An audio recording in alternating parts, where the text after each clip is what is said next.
नमस्कार, मैं राकेश शर्मा मित्रों योर माइंड ओपनर चैनल से आज फिर आपके सामने और आज आया हूं ऐसी एक शख्सियत के साथ जिससे पूरी लीगल फ्रेटर्निटी को, खास तौर से बार काउंसिल ऑफ दिल्ली में रजिस्टर्ड जितने भी हमारे एडवोकेट भाई बहन हैं उनको एक बहुत बड़ी उम्मीद है उनसे, और बहुत लंबे प्रतीक्षा के बाद वो उस मुकाम पर पहुंचे हैं जहां उनको उनके शुभचिंतक और हम जैसे जो उनके अच्छे मित्रों में से हम मानते हैं, अपने शुभचिंतकों में मानते हैं और जो उनको बहुत अच्छे से जानते हैं। तो ऐसे एक प्रतिभा के धनी और लीगल फ्रेटर्निटी के चमकते हुए सितारे जो हैं हमारे बीच में, मैं आज उनसे आपको रूबरू कराऊंगा। और वो हैं none other than Shri Sanjay Rathi ji, जो अभी हाल ही में बार काउंसिल ऑफ दिल्ली के सेक्रेटरी अपॉइंट हुए हैं। इनको इलेक्ट किया गया है पूरी मेजोरिटी के साथ, और मैं उनसे आपको रूबरू कराऊंगा। तो मैं संजय जी आपका बहुत बहुत स्वागत करता हूं अपने इस चैनल के माध्यम से। ये चैनल एक्चुअली एक नॉन प्रोफेशनल और नॉन कमर्शियल मैं कहूँगा, और ये सिर्फ वकीलों की बातों को, वकीलों की समस्याओं को उजागर करता है और कोशिश करता है कि आप जैसे कॉम्पिटेंट लोगों तक आम वकील की आवाज पहुंच जाए और ताकि उन समस्याओं का जल्दी से निस्तारण हो सके। वैसे तो आप लोग प्रॉब्लम्स का रिजोल्यूशन करने में, सॉल्यूशन में लगे हुए हैं, लेकिन इस चैनल के माध्यम से हमने बहुत सारी चीजें, उपलब्धियां प्राप्त की हैं ताकि ये काम, हम एक कड़ी का काम करते, एक प्लेटफॉर्म देते हैं आम एडवोकेट को जो आप तक शायद हिचकिचाता है बात करते हुए। हम कोशिश करते हैं कि उसकी आवाज को हम आप तक ले जाएं। तो मैं आपका स्वागत करता हूं और आपको बहुत बहुत बधाई देता हूं आपके इस नए पद पर, आपके आसीन होने पर। मैं संजय जी, इससे पहले कि मैं आपके बारे में कुछ बताऊं, हालांकि आपके बारे में कुछ बताना, मैं समझता हूं लीगल फ्रेटर्निटी में आप 25-26 साल से हैं, और जो भी आपको जानता है वो ये जानता है कि आप बहुत सारे वकीलों में से एक ऐसे वकील हैं जो अपने सॉफ्ट स्पोकननेस के लिए और अपने एक बहुत ही सौम्य व्यवहार के लिए जाने जाते हैं। वरना वकीलों को ऐसा माना जाता है कि वो बड़े कर्कश होते हैं, बड़े हार्ड स्पोकन होते हैं और मेरी तरह कुछ उजड़ सी बातें करते हैं। लेकिन आपको जिन्होंने भी जाना है, जिन्होंने भी आपसे बातचीत की है, आपका वास्ता पड़ा है, तो वो आपके कायल हुए हैं आपकी कई क्वालिटीज के वजह से। और एक क्वालिटी उनमें सबसे महत्वपूर्ण ये है कि आपको कोई, मुझे लगता नहीं, गैर समझे, लेकिन आप किसी को नहीं समझते और आप सबको अपना ही समझते हैं। भले ही उसने वोट आपको कास्ट किया नहीं किया, इससे कोई फर्क नहीं पड़ता।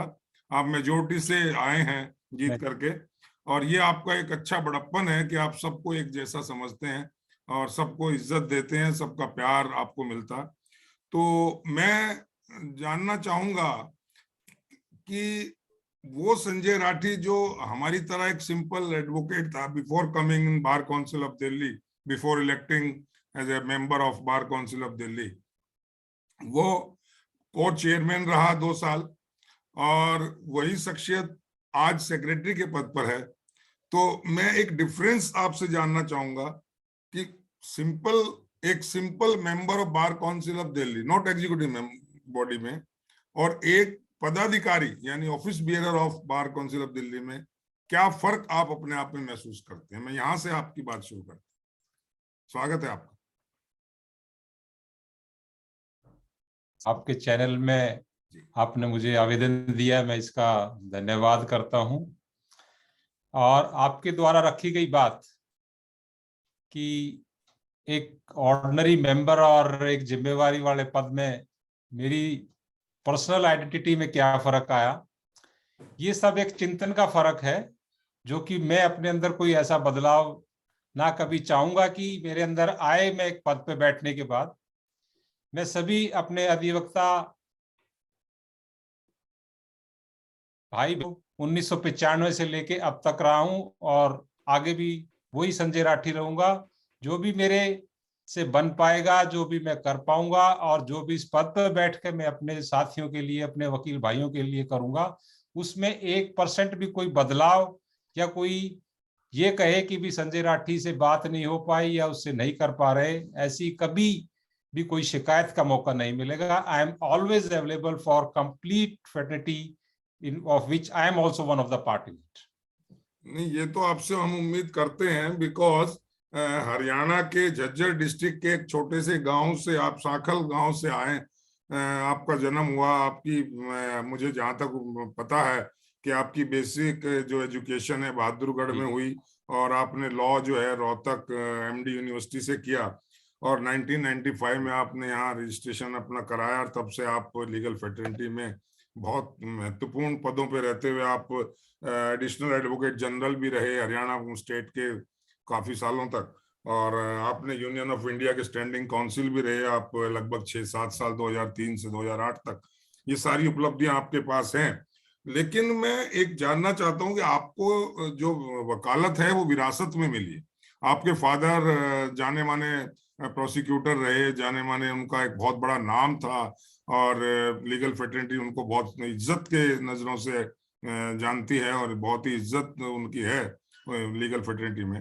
तो आपको ये विरासत में मिला, और मुझे जहां तक पता है कि आपके परिवार में आप, हमारी बिटिया जो है वो भी लॉ फाइनल में है, और आपकी जो पत्नी है वो भी लॉ ग्रेजुएट हो गई हैं, और बहुत ज्यादा आगे जाऊं तो आपके ब्रदर एक अच्छी, मतलब दूसरी तरफ भी बैठे हैं हमारे।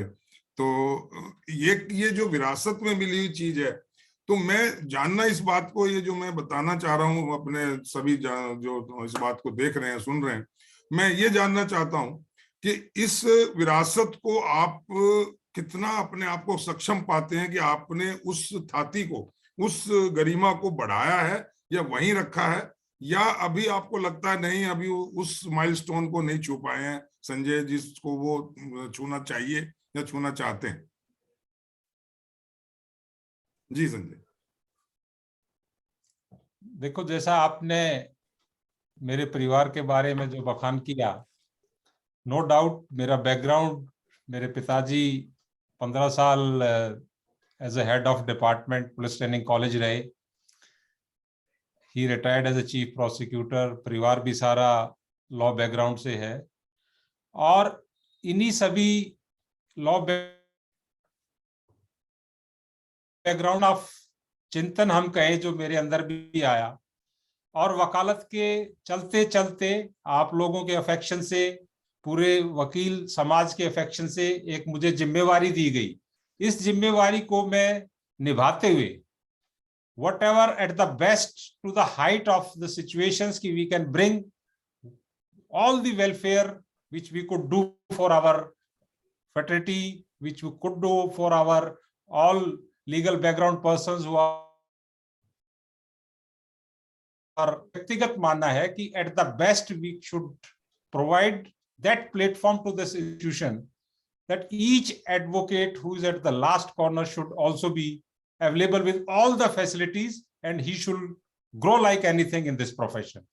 This is the sole aim and objective at this stage while holding the post, so that all the facilities which we can provide, those should be available to each and every member. Facilities की बात चली, संजय जी आपको मालूम है पिछले लगभग 2 साल से वकील समुदाय, हमारा जो लीगल फ्रेटर्निटी है, ये सेक्शन सबसे ज्यादा इफेक्टेड हुआ है, और किस तरीका की प्रॉब्लम्स हमारे एडवोकेट भाई बहनों के सामने आ रही है, और आती रही है अभी पिछले 2 साल में। फाइनेंशियल भी है, मेंटल स्ट्रेस भी है, फिजिकल भी है, और लॉसेस ऑफ लाइफ भी है। और मैंने तो आपको देखा है, मैं पिछले लॉकडाउन में भी, मैं तो डेली 30 जारी लगभग डेली आया हूँ, मैंने आपको देखा, उस दौरान भी आप 30 जारी आते रहे, और कुछ आप लोगों ने वेलफेयर भी किया। तो जब वेलफेयर की बात चलती है तो बिल्कुल मैं स्पष्ट ये पूछना चाहता हूँ, क्या संजय राठी जो वेलफेयर स्कीम बीसीडी ने चलाई, जितनी भी चलाई, मैं उसमें तफसील से नहीं जा रहा हूँ, क्या सेटिस्फाइड हैं? क्या वो स्कीम्स का उतना बेनिफिट मिलना चाहिए था जितना मिला हमारे फ्रेटर्निटी के लोगों को? जी बिल्कुल, मैं on the basis of the study with the data which the Bar Council is having, Bar Council of Delhi,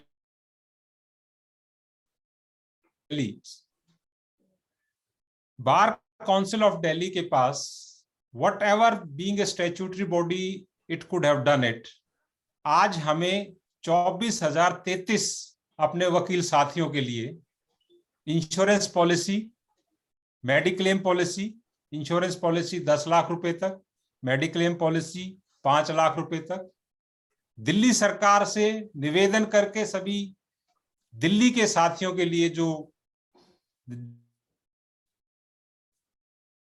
Delhi bar council of Delhi ने इससे हटके जितना भी एडवोकेट साथी दिल्ली बार काउंसिल साथ रजिस्टर्ड है उनके लिए एक अदालत में लड़ाई लड़ी और लड़ाई लड़के एक रिट पिटीशन में एक जीत हासिल की, वेयर इट वाज डिसाइडेड कि जो भी वकील साथी दिल्ली बार काउंसिल में रजिस्टर्ड है he is entitled for the scheme.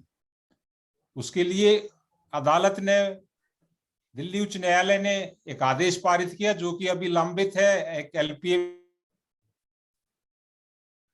में, and all the other advocates as per the decision whatever will come from the LPA, but we are hoping the success that bar council will again win in that petition also, and the scheme of related to insurance will be provided to each member who is registered with the bar इसके opposition में कौन है, कौन लोग हैं जो ये oppose कर रहे हैं कि जो बार काउंसिल ऑफ दिल्ली में रजिस्टर्ड है, भले ही वो हरियाणा में रह रहा है, यूपी में रह रहा है, तो वो उसके लिए एंटाइटल ना हो? ये अभी तक तो यही है कि वो एंटाइटल नहीं है, जो यहाँ का वोटर नहीं है वो एंटाइटल नहीं है। तो आप लोगों ने ये लड़ाई की बात जो मुझे बताई, तो मैं जानना चाह रहा हूँ कि इसका अपोज कौन कर रहे हैं? अपोज जो उस रिट पिटीशन में गवर्नमेंट पार्टी थी, गवर्नमेंट का स्टैंड था कि जो यहाँ के वोटर नहीं है they are not entitled, but उच्च न्यायालय ने, दिल्ली उच्च न्यायालय ने उनकी बात को दरकिनार करके and it has been held that all who are registered with Delhi bar, but क्या ये पॉलिसी वाइज गलत नहीं? एक तरफ दिल्ली गवर्नमेंट कहती है कि हम 50 करोड़ रुपया बीसीडी को दे रहे हैं, और फिर वो कंडीशन लगाती है कि इस 50 करोड़ रुपए को बीसीडी अपने हिसाब से खर्च नहीं करेगी, यूटिलाइज नहीं करेगी, वो गाइडलाइंस हम तय करेंगे, और वो गाइडलाइंस ये होंगी कि जो हमारा वोटर नहीं है he will not be benefited और she will not be benefited. तो ये जो इस तरह की, इसका तो विरोध बिल्कुल होना चाहिए।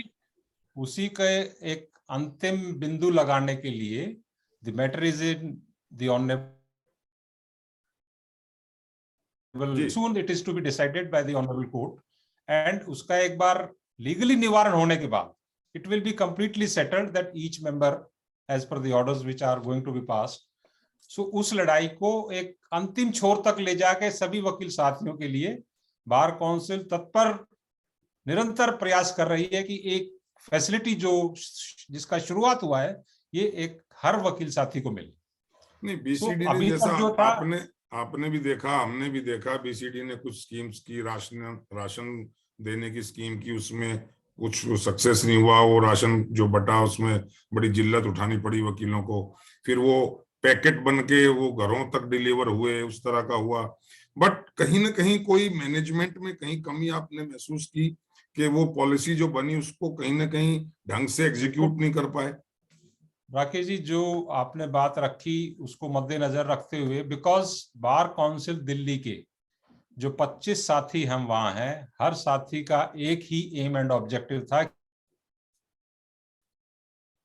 कि है उस तक एक हेल्प पहुंचे, एंड उस हेल्प के जरिए वी हैड डिसाइडेड कि किस किस तरीके से it can be diverted that this help should reach to that needy advocate. अब उसका 2000 पहला जब लॉकडाउन चला तो it was decided by the bar council कि 5,000 रुपए प्रति एडवोकेट जो नीडी थे उन्होंने अप्लाई किया, वो दिया। बट इस महामारी के चलते फिर आगे हमने डिसाइड किया कि कोई भी वकील साथी अगर कोविड पीड़ित पाया गया, पहले हमने बाद जब संख्या बढ़ी तो 25,000 की, आज हम 15,000 रुपए पर अफेक्टेड पर्सन को we are giving. So apart from all this thing हमने सोचा कि भी एक राशन किट दिया जाए। अब उसमें भी जब लगा कि भाई इसका ढंग से पहुंच नहीं पा रहा है वकील साथी के पास, या उसके मैनेजमेंट में लगा कि भाई this is not appearing to be a graceful as per the complaints made by our own members, so it was decided कि we should give them, which was paid to the Patanjali, and they themselves can get their ration kit from the respective stores within the capital of India. So at each stage, Bar Council has never taken any back step, but always came on the platform to help the advocates everywhere and whenever it is demanded by the advocates. Sir, जहां तक वो help वाली बात आती है, उसमें एक demand उठी थी कि बजाय वकीलों को 2-2 हजार का गेहूं, दाल, चावल, चीनी देने के, आप उनको एक लोन फैसिलिटी करवा दें, तो वो लोन जो है वो बहुत कम इंटरेस्ट पे हो और उसको एक टाइम पीरियड ऐसा दे दिया जाए 3 साल बाद, 4 साल बाद, या जो भी, उसमें उसको एक इज्जत के साथ वो उधार ले और उसको बाद में जब उसके पास पैसा हो जाए चुका दे। तो मैं समझता हूँ, लेकिन वो स्कीम कहीं इम्प्लीमेंट नहीं हो पाई, कुछ बन नहीं पाया उसका। राकेश जी, जिस समाज में भी ऑल आर हेयर, अब हर बात की इनिशिएटिव के लिए it take little time. This help advocate who is in need of that amount, it is also in the pipeline, and very soon we are consulting several banks. Proposals have been given. There नहीं sir, ये तो diplomatic बात हुई 2 साल से, अभी it is in pipeline. It is very soon. आम advocate, मेरे जैसा आम जो बिल्कुल लास्ट पायदान पे खड़ा हुआ एडवोकेट, ये देखता है कि ये डिप्लोमेटिक एश्योरेंसेस हैं कि साहब ये लाइन, मैं कहता हूं हम वो एडवोकेट हैं और दिल्ली शहर में, कम से कम भारत की राजधानी में, इतने सक्षम एडवोकेट हैं जो किसी भी चीज को बहुत अर्जेंट बेसिस पे उसको मुहैया करा सकते हैं, या उनके रिसोर्सेज इतने जबरदस्त हैं, चाहे वो सेंट्रल गवर्नमेंट से हो, चाहे बैंकिंग सेक्टर से हो, चाहे दिल्ली गवर्नमेंट से हो, चाहे वो इवन सुप्रीम कोर्ट तक जाके कोई ऑर्डर लाना हो, हाई कोर्ट से ऑर्डर लाना हो।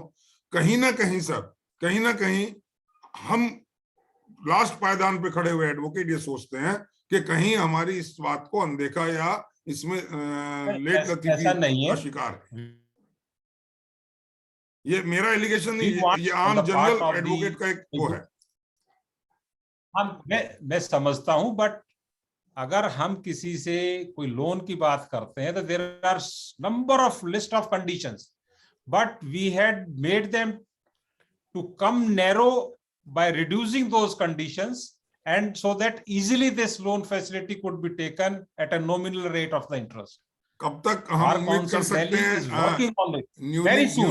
न्यूली इलेक्टेड सेक्रेटरी के इंटरव्यू के बाद, हम कब तक उम्मीद करें it will be in your tenure? जोर शोर से yes we will do it very soon, we will do it. Thank you तो चलिए, एक और जो सवाल उठता है, जो हम आम आदमी से, मतलब मेरा आम एडवोकेट से बात कर रहा हूं, कि यहाँ नेपोटिज्म है हमारी इस फेटर्निटी में, उसको मैं कहाँ से शुरू करूं? मैं फेस वैल्यू से तो नहीं कह रहा हूं, मैं सिर्फ ये कह रहा हूं जो एलसी अपॉइंट होते हैं, जो अमाइकस इवन अपॉइंट होते हैं, जो और रिसीवर अपॉइंट होते हैं, बहुत सारे एडवोकेट भाइयों बहनों का हमारा ये है कि वो पूरी 10-10 साल हो गए उनको, 15-15 साल, कभी किसी ने पूछा नहीं। और कुछ ऐसे एडवोकेट्स भी हैं जो महीने में उनको 2 बार 3 बार या 1 बार उनको रूटीनली मिलता रहता है। तो और वो अगर डीप में जाए, मैं किसी एक पर्टिकुलर पर एलिगेशन नहीं लगा रहा हूं, लेकिन अगर उसके डीप में जाए तो वो किसी न किसी संजय राठी जैसे बड़े शख्सियत के जानकार होते हैं, या भाई भतीजे होते हैं, या कहीं बहुत सीनियर एडवोकेट्स के फैमिली मेंबर होते हैं, या जजेस के मेंबर होते हैं। क्या इस चीज में अब कुछ सुधार हो सकता है, या इसमें कुछ बदलाव हो सकता है? बिल्कुल राकेश जी, आपने बहुत अच्छा एक प्रश्न के रूप में एक बात रखी है। Earlier also Bar Council has written to the Chief Justice Delhi High Court that इसका एक पैनल बनाकर रूटीन में for this appointment of local commissioner and respective bar associations. आप समझेंगे कि Bar Council of Delhi directly cannot have a watch on these appointments, but respective bar associations who are close to each court where the local commissioners are appointed, उनको साथ रख के, executive को साथ रख के, एक रूटीन में एक पैनल लिस्ट बना के or it can be provided to the district judges of the court. And this we had written to the Chief Justice, we had written to the respective district judges, it should be adhered in a manner that all common advocates should be benefited for these opportunities when arises before the respective. अगर कहीं and we ensure, अगर कहीं ये complaint आती है BCD के पास कि साहब फला XYZ देखिए पिछले 1 साल में उसको 6 बार एलसी अपॉइंट किया गया या 8 बार किया गया या 4 बार किया गया उसी एक पर्टिकुलर कोर्ट से या उसी 1-2 कोर्टों से, तो क्या इसमें कोई बीसीडी के पास कोई ऐसा पैमाना, कोई पावर या कोई ऐसा रूल है जिसमें वो कुछ एक्शन ले सके या अपोज कर सके? राकेश जी, बीसीडी के पास जो डिसिप्लिनरी एक्शन का एक प्रावधान है, that is in context to the professional misconduct. Yes. But it can be a check on the part of the administrative side by the administrative department of the Honorable Chief Justice. But इसमें ये तो हो ही सकता है ना राठी साहब कि इसमें टाइम टू टाइम इस इशू को रेज किया जाए, बिल्कुल हो सकता है बीसीडी के प्लेटफॉर्म से, so that उनको प्रेशराइज किया जाए जजेस को कि इसमें एक स्ट्रीमलाइन थोड़ा किया जाए, स्ट्रीमलाइन किया जाए और होना भी चाहिए, और हर वकील साथी को ये मौका मिलना चाहिए ताकि एक वकील साथी अपनी इस वकालत के प्रोसेस में एक इंटरेस्ट क्रिएट हो, सीखने का मौका मिलता है, व्यवहार का मौका मिलता है, काम करने की इच्छा शक्ति पैदा होती है. So we are in favor of your query and a question which you have raised, that it should be in a regulated manner, and repeatedly we are requesting the court, and a regular watch on this aspect is already being done. एक problem और आती रही है, वो regular आ रही है कि BCD या कोई भी बीसीआई या बीसीडी से कोई भी सर्कुलर, कोई भी ऑर्डर या कोई गाइडलाइंस अगर जारी होती है तो होता क्या है कि उसको बीसीडी के 25 मेंबर्स अपने अपने ढंग से ग्रुप्स में डालते हैं, सर्कुलेट करते हैं, फिर डिफरेंट जो बार्स हैं उनके जो पदाधिकारी हैं वो करते हैं, फिर जो थोड़े से एक्टिव हैं, जो इलेक्शन में लड़ने के कंटेस्टेंट्स हैं या जो थोड़े एक्टिविस्ट अपने को मानते हैं वो करते हैं, तो एक ही ऑर्डर को लगभग 100, 150, 200 बार रिपीट होता है.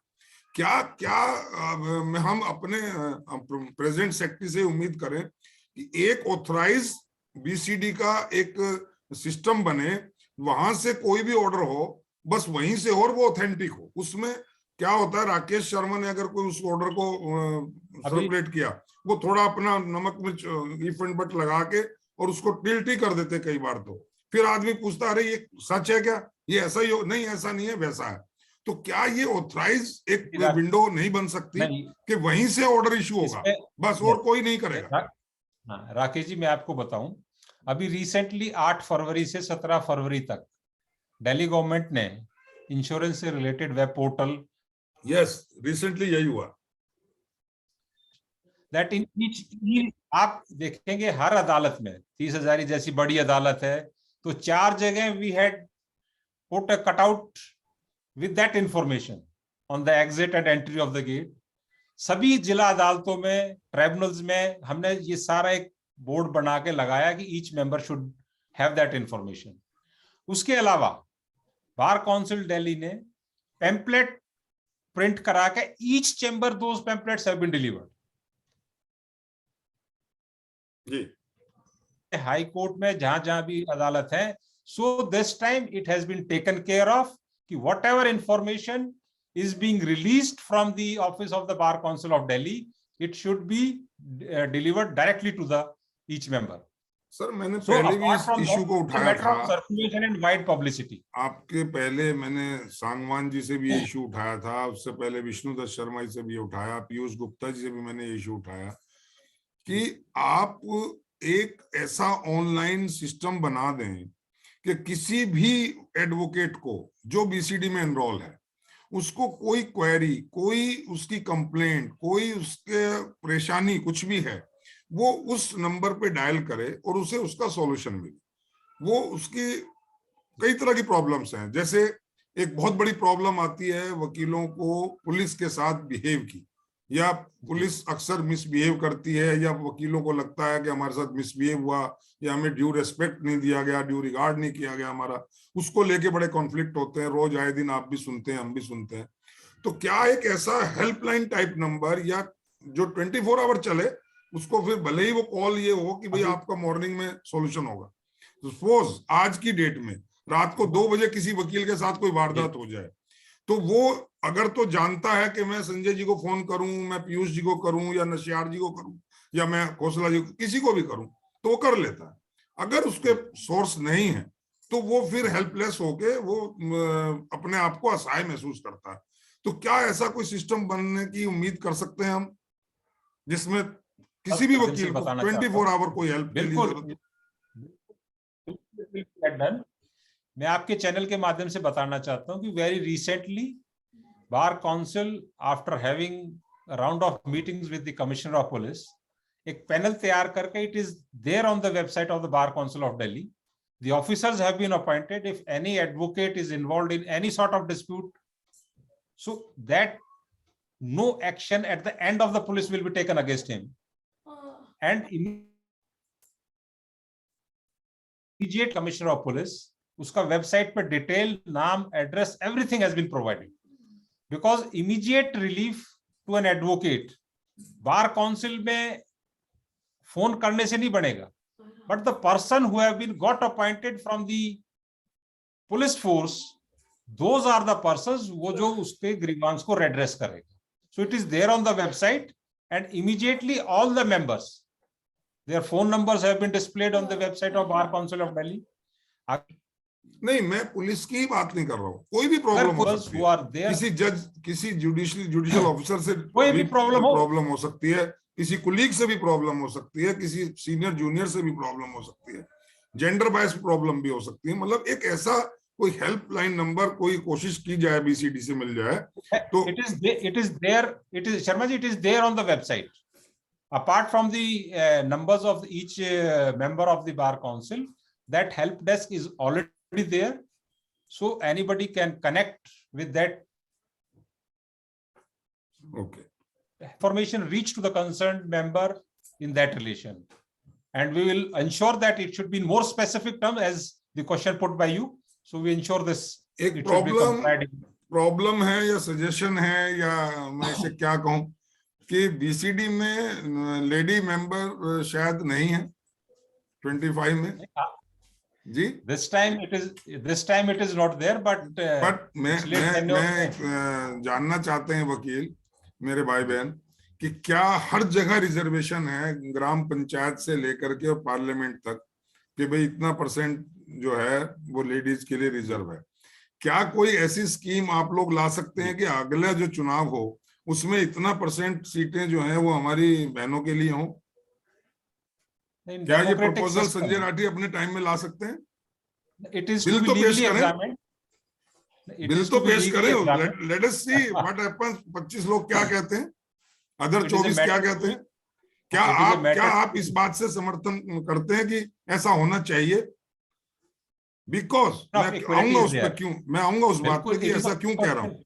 ऐसा मैं इसलिए कह रहा हूँ, एक लार्ज नंबर ऑफ हमारी जो सिस्टर्स हैं, जो बच्चियां हैं, जो इस प्रोफेशन में आ रही हैं, ज्वाइन कर रही हैं, they are facing different type of problems which they are not comfortable to share with me or with Sanjay Rathi, with Khosla ji or with Ramesh Gupta ji or XYZ जो भी।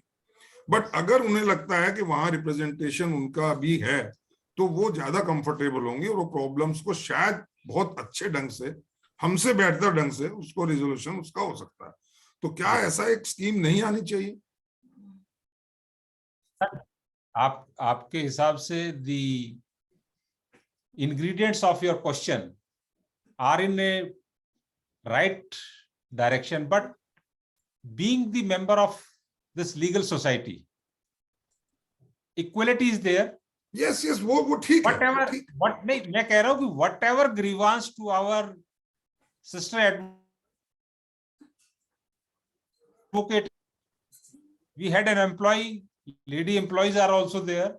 In writing, it is to be brought to the notice of the full house, it is in writing, it can be conveyed. So each वो सब तो complaint हो ही is रहा, formulated. वो सब तो हो ही रहा है, नहीं, but even though only this time there are no representation on the part of lady advocates. Otherwise तो इन house में फ्यूचर कोई ऐसी स्कीम या बॉडी बनाना चाहेगी रिजोल्यूशन, it can be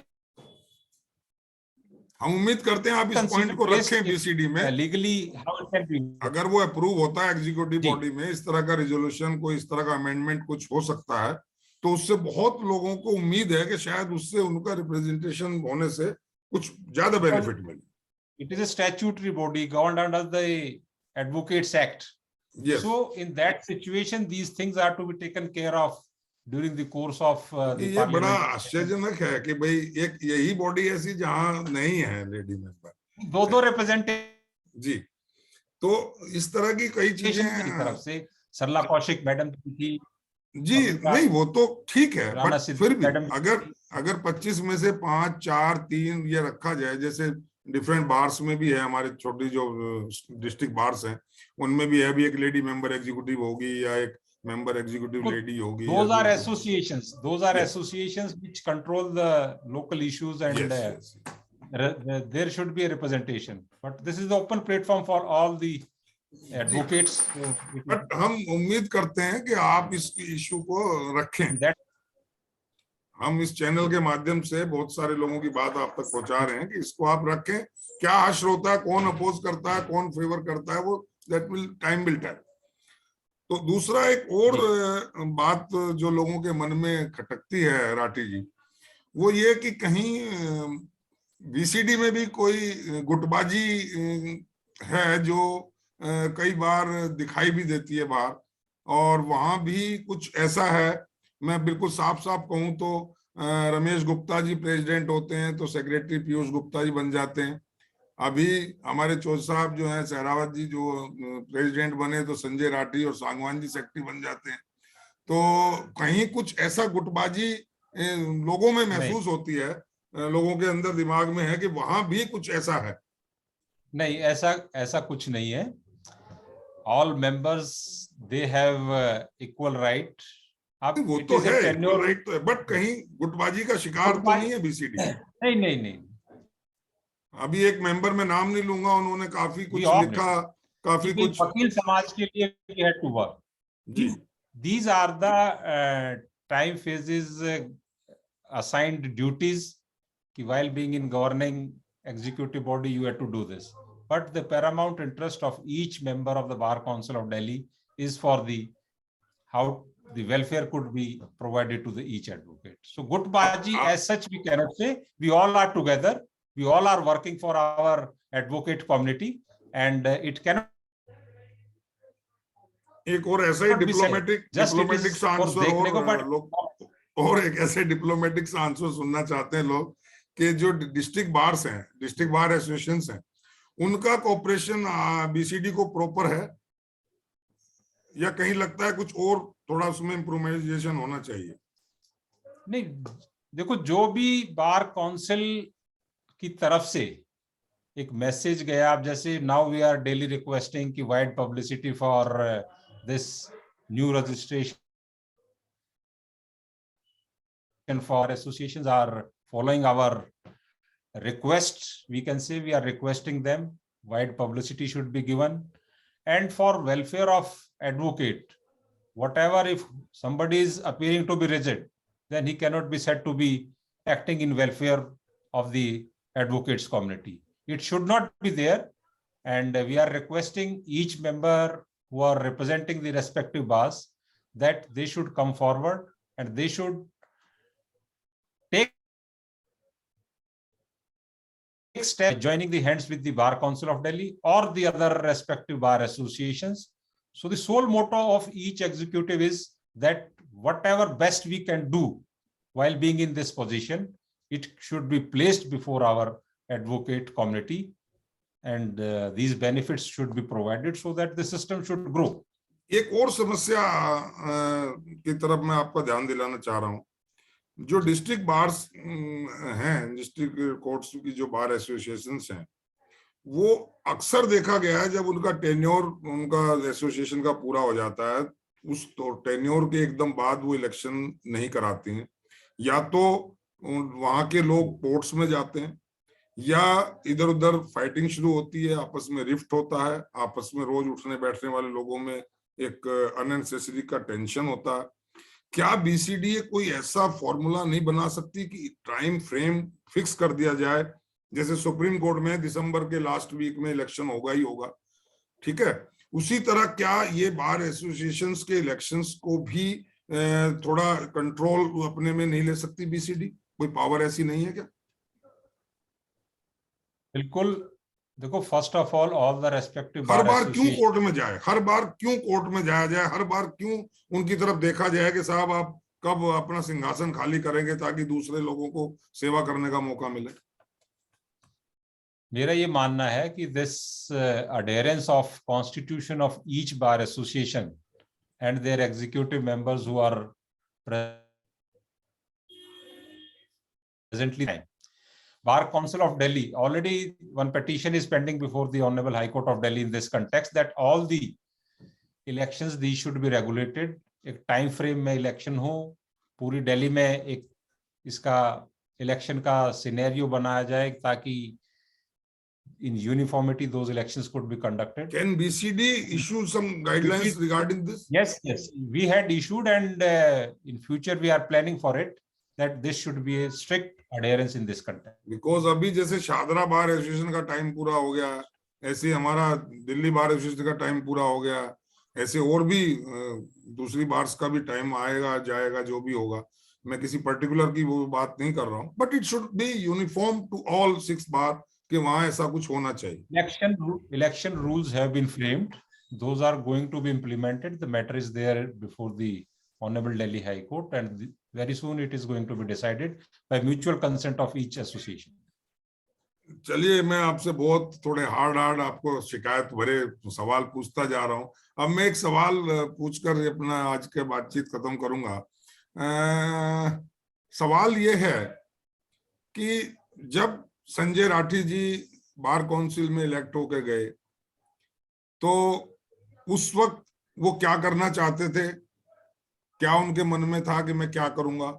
फिर वो को चेयरमैन बन गए, 2 साल को चेयरमैन रहे, फिर एक समय आ गया कि वो अब सेक्रेटरी बन गए। तो क्या ऐसे एम है आपके, क्या ऐसा कोई ड्रीम था कि भाई मैं अगर ये होता, मैं अगर सेक्रेटरी होता, जैसे मैं राकेश शर्मा सोच सकता हूं भाई मैं अगर बीसीडी का सेक्रेटरी होता तो मैं ये करता? तो मैं वो डायरेक्ट आपसे पूछ रहा हूं कि वो संजय राठी जो पहली बार चुन के गए बीसीडी में, उस वक्त क्या सोच रहे थे, क्या वो करना चाहते थे, और क्या उन्हें उम्मीद थी कि जो ये सेक्रेटरी या प्रेसिडेंट अब नहीं कर रहे, मैं होता तो कर देता? ऐसे कौन से एक काम थे और ऐसे कौन से वो काम है जो आप अब करना चाहते? राकेश जी, टू प्रैक्टिस मेरा अपना व्यक्तिगत मानना था कि जैसा कि हम अपने नेबरिंग स्टेट्स में देखते हैं, complete district should be there. Complete district से मतलब मेरा है कि अगर रोहिणी में है तो मेरा वकील साथी वहां से कंजावला ना भागे, वहां से नांगलोई ना भागे। ऑल रिलेटेड जो भी छोटी छोटी क्वासी जुडिशियल अथॉरिटीज हैं, दो should be part of one district and दो शुड बी एट प्लेस, जिसकी लिए मैं अब बढ़ चढ़ के हिस्सा लेकर इसको मैं पूरा कराने की कोशिश करूंगा अपने बाकी साथियों के लिए।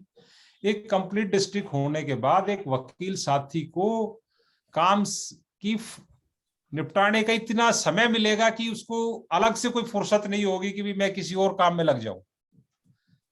रेवेन्यू का काम, सिविल और क्रिमिनल का काम, ट्राइब्यूनल्स का काम और उससे रिलेटेड जितना भी लिटिगेशन है, it should be in each district. अगर ये हम अपनी भागदौड़ से, मेहनत से और रिप्रेजेंटेशन दे के, रिक्वेस्ट करके कर पाएंगे तो it will be a great achievement for each member of the bar council of Delhi who are representing there. सो सबसे बड़ा सपना कहो या मेरी इच्छा कहो तो वकील साथियों के लिए, I want to get this to be implemented if it is get done. जी, एक और मैं लोगों की बड़ी शिकायत रही और है कि एक तरफ तो कोरोना काल में बहुत सारा फाइनेंशियल प्रॉब्लम्स रही, सबको हैं, इवन वकीलों को नहीं, उनकी फैमिलीज को भी, और जो बच्चे अभी पास आउट होके आ रहे हैं उनकी फैमिलीज को भी। और उसी कोरोना पीरियड में बीसीडी ने और बीसीआई ने दोनों ने अपना रजिस्ट्रेशन रेट बढ़ा दिए और लगभग लगभग काफी 30-40% एकदम बढ़ाया। तो क्या वो आपके इंडिविजुअल संजय राठी से मैं पूछूं तो क्या वो उस वक्त बढ़ाना ठीक था?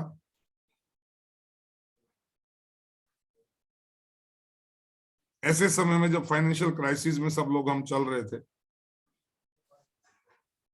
नहीं, इसमें इनफैक्ट क्या था कि बार काउंसिल ऑफ दिल्ली, मैं रीजन नहीं जान रहा हूं सर, मैं रीजन नहीं जान रहा हूं, बस बता रहा हूं जी। तो जितने भी retired personnels who are coming and joining this profession, वहां तक ठीक है सर, फ्रेशर्स की बात कर रहा हूं। फ्रेशर्स के लिए देयर इज नॉट दैट, नहीं वो भी 4,500 रुपए करीब, 4,700 रुपए करीब बढ़ गया, 10,000 के करीब होता था, अब 14,700 14,800 आ गया। अब आप देखेंगे कि अब in that scenario what facilities we are giving, what we are doing for them, because we are not having any independent amount which we can say it can be spent to X facility, it can be given to Y facility, because it is the only fund which is being generated by putting a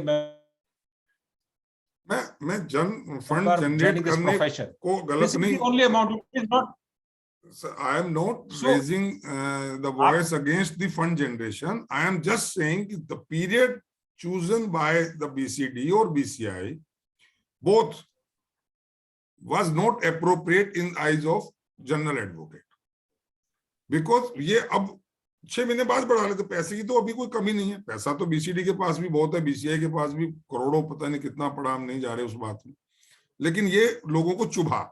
चलो अब मैं एक assurance चाहता हूं sir कि अभी निकट भविष्य में तो कोई इस तरह की बढ़ोतरी का सामना बीसीडी की तरफ से हमें नहीं करना पड़े, अभी नहीं है। और ये बढ़ोतरी इस महामारी से पहले it was a decision of a full house and that it was done, but not recently it is being to be increased again.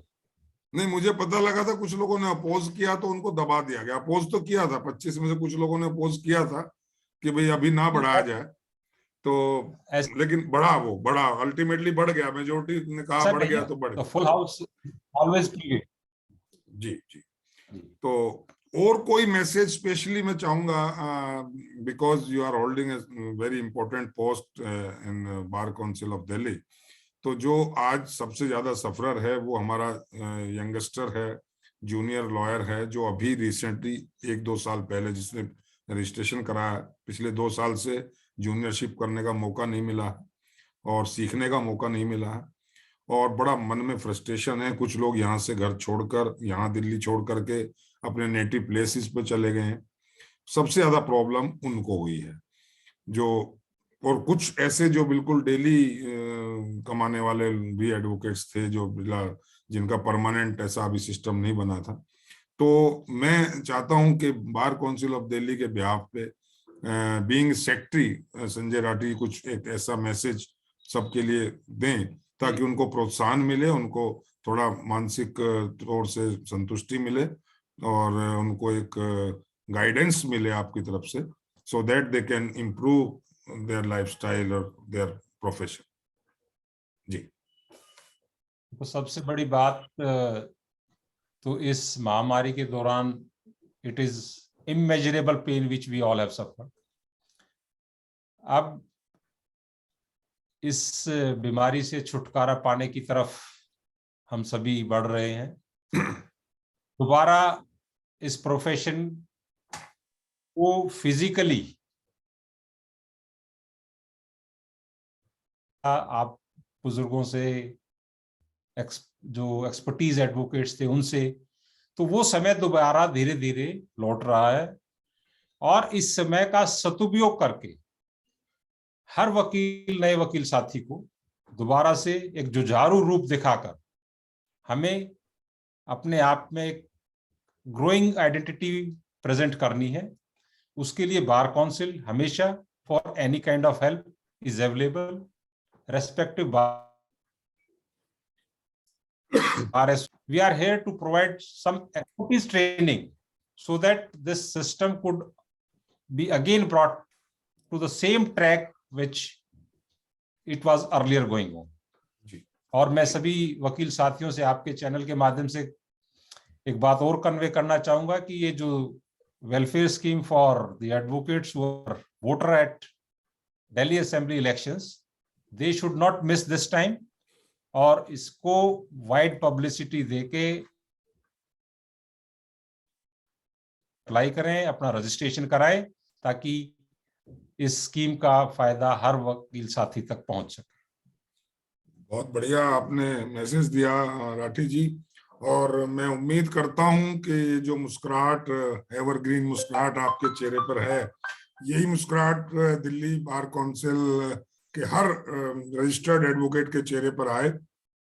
इस तरह से हम लोग हंसते मुस्कुराते हुए इतनी समस्याओं को झेलते हुए आ रहे हैं, और अब जो ये समय टल गया लगता है, तो 2 तारीख से जैसे है जो कोर्ट शुरू हो रही है फिजिकल, और इंशाल्लाह भगवान चाहेंगे तो शायद सब कुछ अब नॉर्मल होगा और हम लोग इसी तरह मिलते रहेंगे, वही आन बान शान के साथ ये वकालत दोबारा चलेगी। जी जी जी, बिल्कुल इन्हीं शुभकामनाओं के साथ, और आपको मैं पुनः आपको मैं बधाई देता हूं, और उम्मीद करता हूं on behalf of all general advocates कि आप उसी तरह आपका प्यार हमें अब भी मिलता रहेगा, और एक बहुत अच्छा माहौल देखने को लोगों को मिलेगा, एक बहुत बढ़िया कोऑर्डिनेशन बीसीडी और different bar association and common advocate के बीच में बनेगा, जो बहुत सारी चीजें ऐसी हैं जो हम मिल बैठकर दूर हो सकती प्रॉब्लम्स।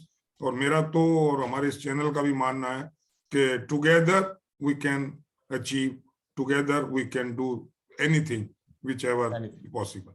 सो मैं इन्हीं सब बातों के साथ आपको धन्यवाद देता हूं। आपने बहुत, आपका बिजी मैं जानता हूं शेड्यूल रहता है, आप प्रैक्टिसिंग लॉयर हैं, और तो मैं चाहता हूं कि आपसे इसी तरह संवाद हमारा बना रहेगा, और टाइम टू टाइम आप हमें गाइड करते रहेंगे, और हम आपसे इसी तरह शिकवे शिकायतों के साथ फिर मिलते रहेंगे। इन्हीं शब्दों के साथ आपका बहुत बहुत शुक्रिया। जय हिंद, जय भारत। Thank you sir.